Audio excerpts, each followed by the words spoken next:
वो पर्वत का शिखर उपयुक्त रहेगा। यहाँ से मैं भ्राता के शिविर पर दृष्टि बनाए रख पाऊंगा। आइए प्रभु, मैं आपको अभी वहाँ ले चलता हूँ। उचित है मूषक जी, चलिए।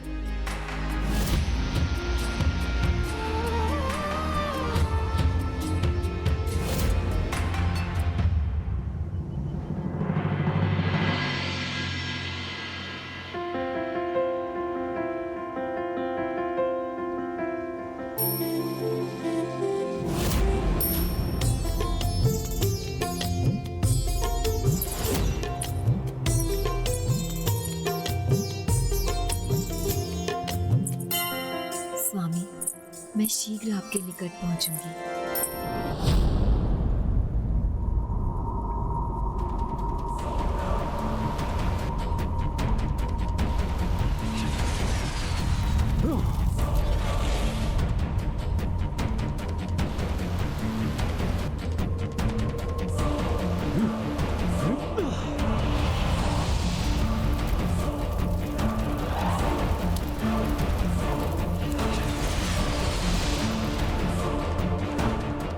यहाँ से मुक्त होने का कोई तो उपाय होगा।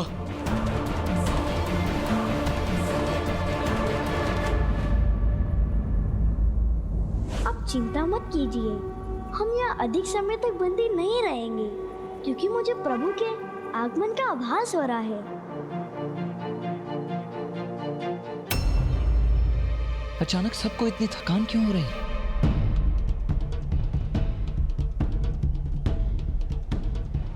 और स्वयं मुझे भी थकान का अनुभव हो रहा है। पर्वत श्रृंखला को तो पार कर लिया हमने, परंतु अब एक पग भी आगे बढ़ाना दुष्कर हो रहा है।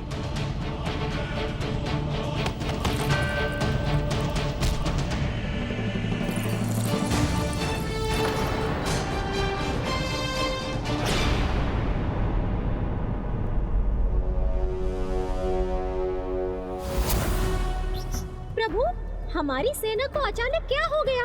इतनी लंबी यात्रा में तनिक भी नहीं थके, बड़े उत्साह से कैलाश से अभी तक चलते रहे। तो अब इस थकान का क्या कारण है प्रभु? यात्रा में ऐसा ही होता है मूषक जी, जब तक मार्ग पर होते हैं तो थकान पता नहीं चलती, किंतु जब यात्रा का अंत निकट आता है और ये हमें भी ज्ञात हो जाता है, तब अचानक तन की थकान मन को भी घेर लेती है। इस अवस्था में मैं सभी को आगे बढ़ने के लिए प्रेरित कैसे करूं? मैं तो चाहकर भी भ्राता की सहायता नहीं कर सकता, क्योंकि पाशुपतास्त्र भ्राता को कैसे प्राप्त होगा ये तो प्रभु ने भी नहीं बताया, और यहाँ तो इनकी संपूर्ण सेना थकान में डूबी हुई है। तो अब भ्राता क्या करेंगे?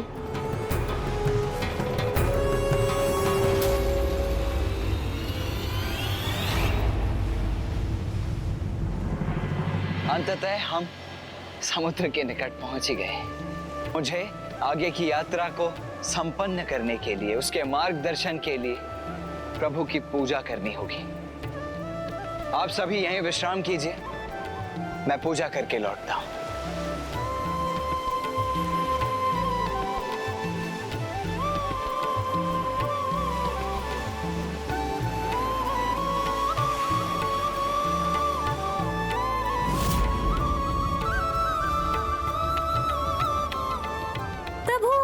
भ्राता कार्तिकेय और उनकी सेना तो इन बादलों के कारण दिखाई ही नहीं दे रही। अब हम उन पर दृष्टि कैसे रखेंगे प्रभु? उन पर कोई संकट आ गया तो? आप निश्चिंत रहिए मूषक जी, मैं ऐसा कदापि नहीं होने दूंगा।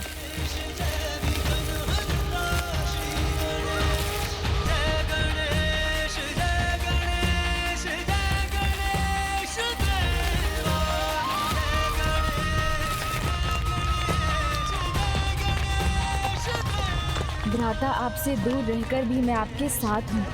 आपका अनुज गणेश सदा आपकी सहायता के लिए तत्पर रहेगा।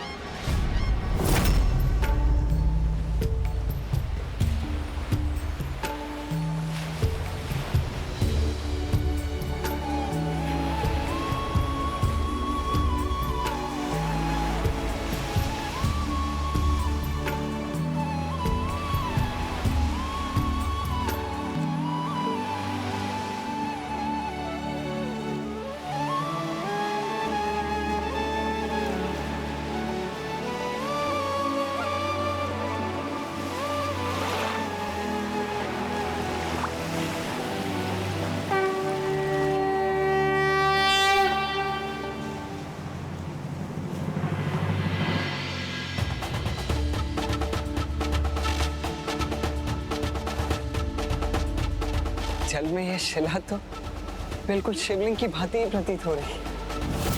कदाचित प्रभु ने मेरी प्रार्थना सुन ली। जय भोलेनाथ।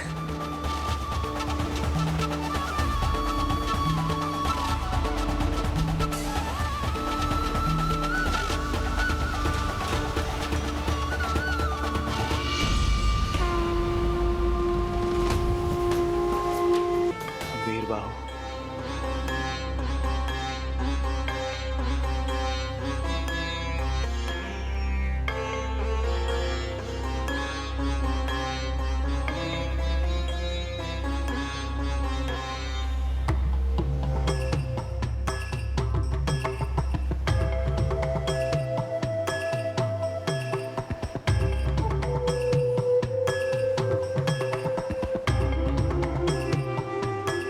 अब तो मुझसे चला भी नहीं जा रहा।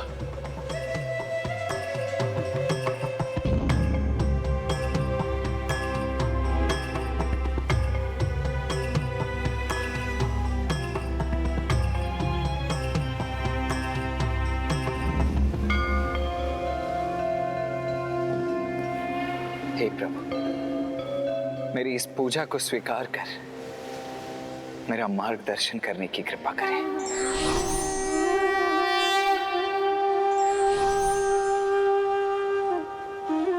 ओम नमः शिवाय। ओम नमः शिवाय।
समय आ गया जब मुझे पुत्र कार्तिकेय को पाशुपतास्त्र प्राप्ति के लिए तैयार करना चाहिए।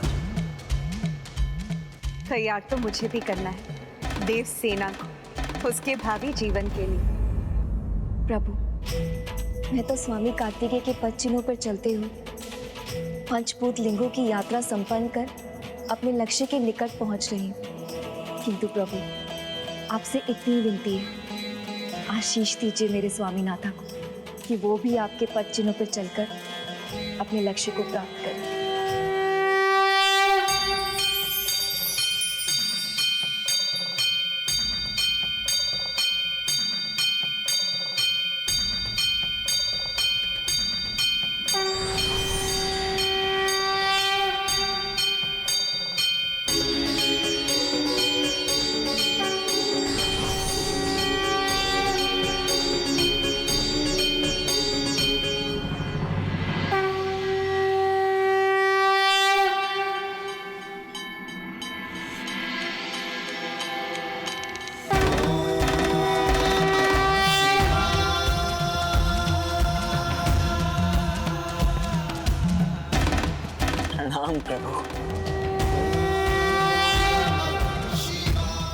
एक बार पुनः आपकी कृपा पाकर मैं धन्य हुआ। हे जगत पिता, मैं अपनी सभी भूलों के लिए आपसे क्षमा प्रार्थी हूँ। पंचभूत लिंगों की यात्रा के पश्चात भी अब तक मुझे पशुपतास्त्र की प्राप्ति नहीं हुई है, और आपको तो सब कुछ ज्ञात है प्रभु कि इस समय मुझे पशुपतास्त्र की कितनी अधिक आवश्यकता है। मुझे अन्य देवताओं की रक्षा करनी है, मुझे देवराज पुत्र जयंत की रक्षा करनी है, और उन दुष्ट असुरों का सर्वनाश करना है प्रभु। इसीलिए इस यात्रा में अब आप ही मेरा मार्गदर्शन करें। पुत्र, पाशुपतास्त्र एक महान और अत्यंत शक्तिशाली अस्त्र है। उसे प्राप्त होने की योग्यता प्रमाणित करने में 3 आवश्यक चरण हैं। सर्वप्रथम कठोर श्रम, दूसरा निराश हुए बिना पूर्ण निष्ठा से निरंतर उसे पाने की चेष्टा, और तीसरा एवं सर्वाधिक महत्वपूर्ण, उस अस्त्र को संभालने की क्षमता भी होनी चाहिए। माँ, आपको अनेकों धन्यवाद। आपके आशीष से ही मैं अपनी इस यात्रा की पूर्णता के निकट पहुंची हूँ। हाँ पुत्री, इस कठिन यात्रा को पूर्ण कर तुमने भक्ति, निष्ठा और समर्पण का परिचय दिया है। तुमने पाशुपतास्त्र प्राप्ति के 2 चरणों को सफलतापूर्वक पूर्ण कर लिया है पुत्र। अतः मैं तुम्हें पाशुपतास्त्र प्रदान करता हूँ।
कितना दिव्य दृश्य है ये।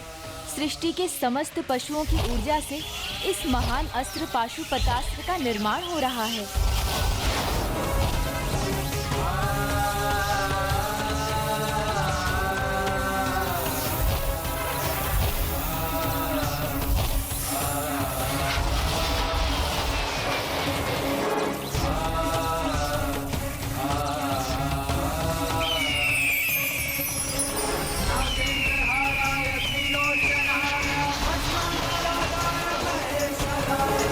Jaya Sudhaya Digambara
पुत्र, पाशुपतास्त्र तुम्हारे समक्ष है।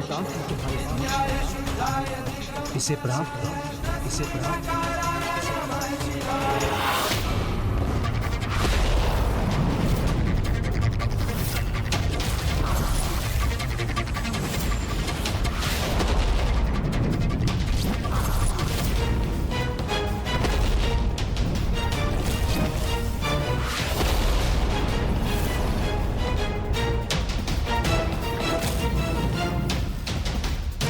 जिनके आघात से ये सिंहासन चकनाचूर हो गया। कैसा घोर अनर्थ है, क्या अस्त्र है ये?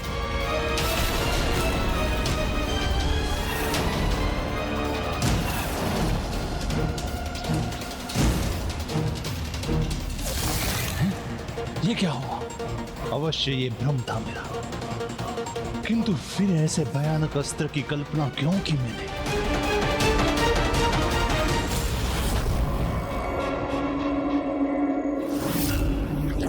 ऐसा भयावह दृश्य क्यों दिखाई दिया मुझे? इस अभेद्य राजमहल में कोई मायावी अस्त्र कैसे प्रवेश कर सकता है भला? इस महान शक्तिशाली पाशुपतास्त्र का प्रयोग इतना सरल नहीं है। तुम्हें इसकी प्राप्ति का तीसरा चरण पूर्ण करना होगा और तुम्हें यह प्रमाणित करना होगा कि तुम पाशुपतास्त्र के दायित्व को संभालने योग्य हो। आप बस आदेश दीजिए, मैं हर परीक्षा के लिए तैयार हूं। संयम, ये एक युद्ध है अपने ही विरुद्ध। जिसने संयम पर विजय प्राप्त किया वो किसी भी युद्ध में पराजित नहीं हो सकता।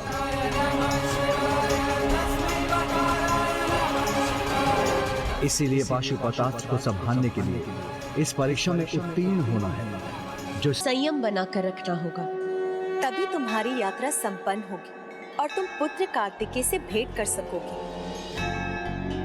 विवाहित जीवन में आने वाले मनमुटाव को दूर करता है, पति पत्नी की आपस में समझ बढ़ाता है। इसलिए विवाह के 7 वचनों में से एक वचन है परस्त्रियम मातु समान समीक्षम स्नेहम सदा चेन्मयी कांत कूर्या, जिसे पति पत्नी के मधुर संबंध कोई पर पुरुष अथवा पर स्त्री अविश्वास का बीज बोने में सफल न हो सके। और ऐसे विश्वास भरे संबंध की दृढ़ता संयम पर ही आधारित है। धन्यवाद माँ।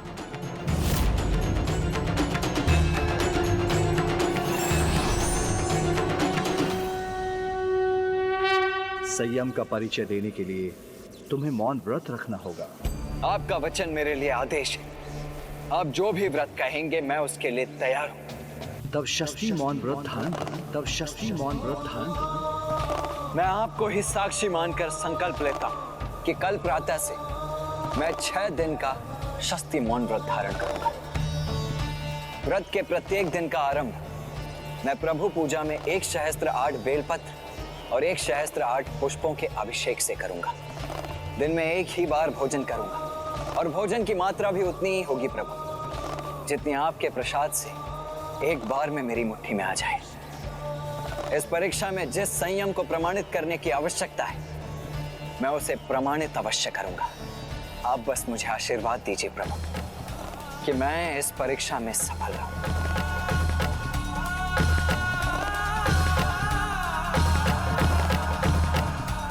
कल्याण हो, सफल सफल।